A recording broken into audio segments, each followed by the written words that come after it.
Hi friends, welcome back to Medico शिक्षा।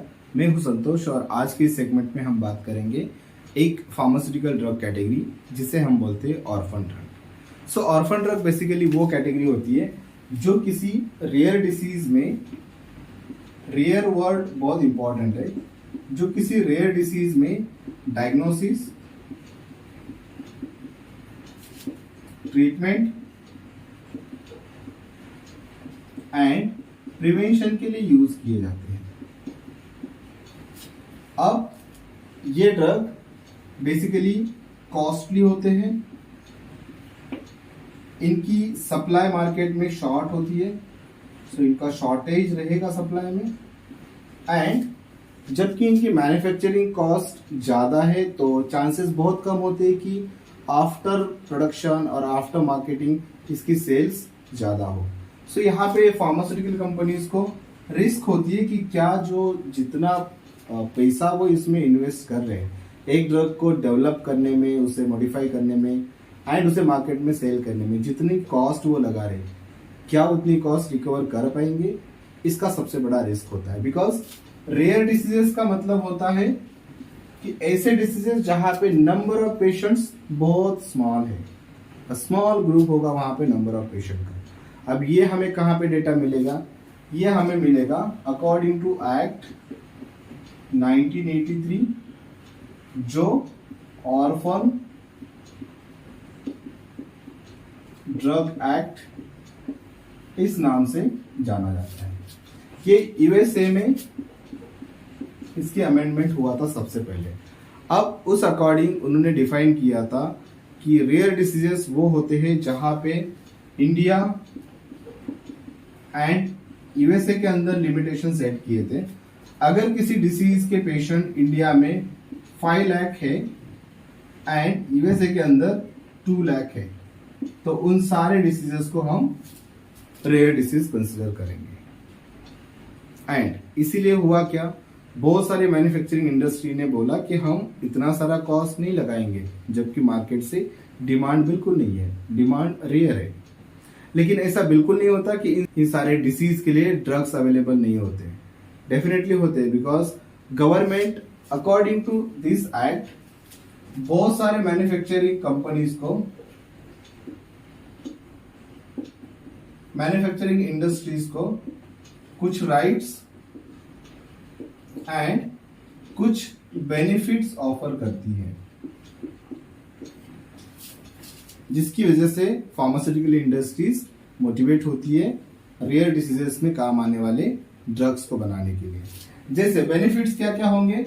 सबसे पहले तो टैक्स फ्री, देन यहां पे जो पेटेंट होता है, पेटेंट का एक्सटेंशन दिया जाता है। एक्सटेंशन मैक्सिमम 10 इयर्स तक का दिया जाता है, जबकि पेटेंट ऑलरेडी 20 इयर्स का होता है। तो ये सबसे बड़ा बेनिफिट होता है। एंड तीसरा एक बेनिफिट होता है प्राइस टैग। मतलब क्या है कि आप अगर कोई ड्रग बना रहे हो तो आप अपनी हिसाब से उसके एमआरपी सेट करोगे, राइट, ताकि आपको मार्केट से प्रॉफिट भी मिले। तो ये सारी चीजें, ये सारे बेनिफिट्स कौन प्रोवाइड करता है? आपका ऑर्फन ड्रग एक्ट 1983 प्रोवाइड करता है। एंड इसीलिए बहुत लिमिटेड फार्मास्यूटिकल इंडस्ट्रीज होती है जो रेयर डिसीजेस में अपने ड्रग्स को लॉन्च करती है। चलिए अब बात करते हैं एक स्टैटिस्टिक की, जो ग्लोबली स्टैटिस्टिक माना जाता है 2014 का, जहां पे 281 ड्रग्स ऐसे थे जो ऑलरेडी मार्केट में थे एंड ये थे ऑर्फन कैटेगरी में, orphan drugs. And approx 600 drugs ऐसे थे जो ऑर्फन कैटेगरी में थे एंड वो क्लिनिकल ट्रायल्स के अंदर थे।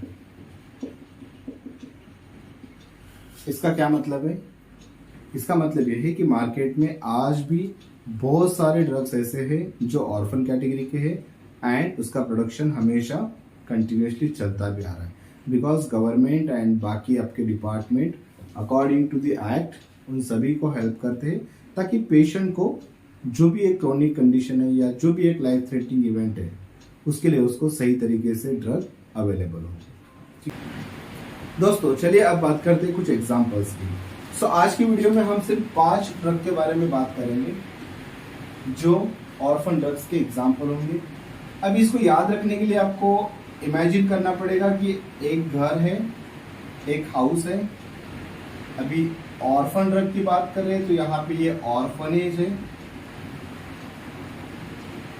जहाँ पे ऑर्फन्स रहते हैं, राइट। सो यहाँ पे 5 ऑर्फन है एंड इनकी जिंदगी का सफर यहाँ से स्टार्ट हुआ है। तो सबसे इंपॉर्टेंट क्या है, आपको सफर वर्ड याद रखना पड़ेगा। अब सफर वर्ड को हम 1 बाय 1 जानने की कोशिश करते हैं।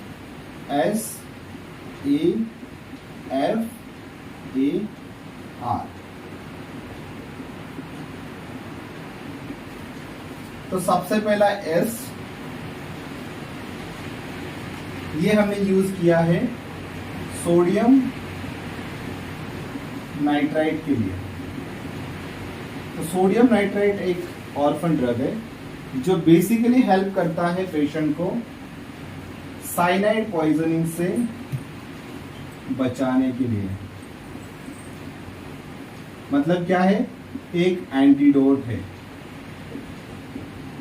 It act as an antidote और used as an antidote in cyanide poisoning. अब सेकेंड नंबर का ड्रग आपके पास ए से स्टार्ट होगा, तो ये है एम्फोटेरिसिन बी।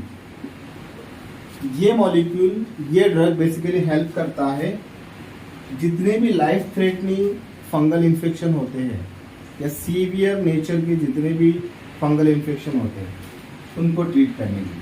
तो ये फंगल इन्फेक्शन को ट्रीट करते हैं जो रेयर नेचर के होते हैं। अब तीसरा ड्रग होता है आपके पास जो है फोम पाइजोल एंड ये भी एक एंटीडोट है जो इथिलीन और मिथेनॉल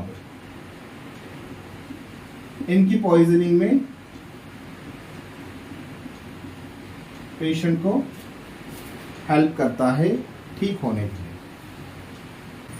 दोस्तों अभी 4th नंबर का ड्रग ए से स्टार्ट होगा, इसका नाम है एजासिटिडिन।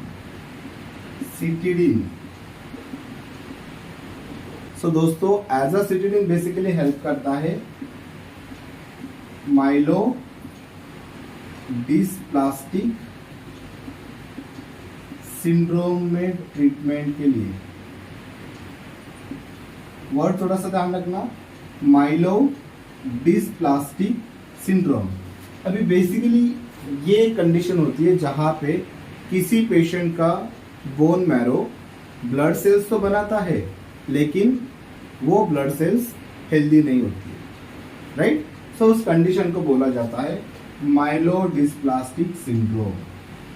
दोस्तों अब हमारा 5th नंबर का ड्रग है जो आर से स्टार्ट होगा एंड जिसका नाम है रिफाब्यूटिन।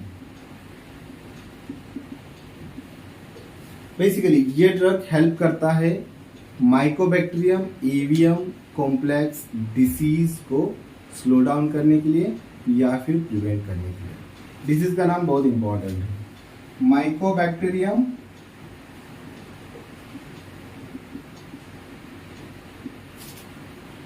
Avium complex disease. बेसिकली एक बैक्टीरियल इन्फेक्शन होता है ये,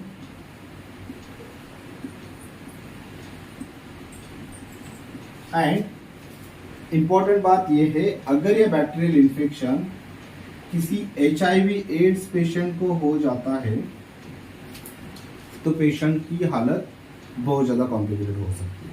साथ में उसको रोकने के लिए या फिर उसकी स्प्रेड को स्लो डाउन करने के लिए आपको रिफाब्यूटिन देना बहुत ज़रूरी है, लेकिन कंडीशन रेयरली डेवलप होती है, इसीलिए हम रेयर डिसीजेस के अंदर के ऑर्फन ड्रग्स की स्टडी कर रहे हैं। रिफाब्यूटिन अगेन हेल्प करता है जब आप कॉम्बिनेशन में इसे यूज करते हो, तो ये आपके हेलिकोबैक्टर पाइलोरी को एलिमिनेट करने में भी हेल्प करता है। आपको पता है कि हेलिकोबैक्टर पाइलोरी एक पॉजिटिव एजेंट होता है जो हमें अल्सर देता है। सो इसीलिए ये ड्रग अगेन बहुत इंपॉर्टेंट है। चलिए एक बार रिवाइज करते हैं। हमने देखा है 5 ड्रग। एक तो हमारा सोडियम नाइट्राइट है जो एंटीडोट की तरह काम करता है साइनाइड पॉइजनिंग में।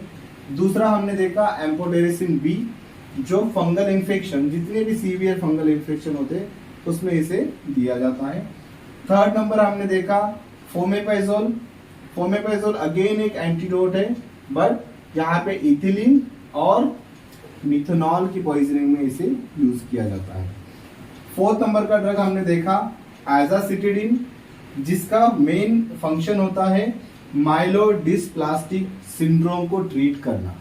एंड लास्ट ड्रग हमने देखा रिफाब्यूटिन जो हमें हेल्प करता है माइकोबैक्टीरियम एवियम कॉम्प्लेक्स डिसीजेस की स्प्रेड को स्लो करने के लिए या फिर उसे प्रिवेंट करने के लिए। एंड वो बैक्टीरिया इंपॉर्टेंट होता है, अगर इसका स्प्रेड हो जाता है HIV एड्स के पेशेंट को तो पेशेंट की हालत कॉम्प्लिकेटेड होने वाली है।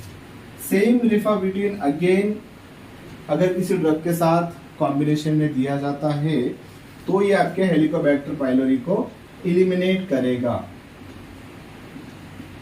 अगर इसको एलिमिनेट किया जाए तो बॉडी के अंदर अल्सर फॉर्म नहीं हो पाएगा। आई होप चीजें क्लियर है एंड हमने ये छोटा सा टॉपिक कवर करने की कोशिश की। प्लीज आपके सजेशन मुझे जरूर बताना एंड इन केस अगर कुछ और एडिशन चाहिए तो प्लीज कमेंट में जरूर लिखना एंड बने रहिए। मिलेंगे आपसे इसी तरीके के और इंटरेस्टिंग वीडियो के साथ। तब तक के लिए thank you so much, take care, bye bye.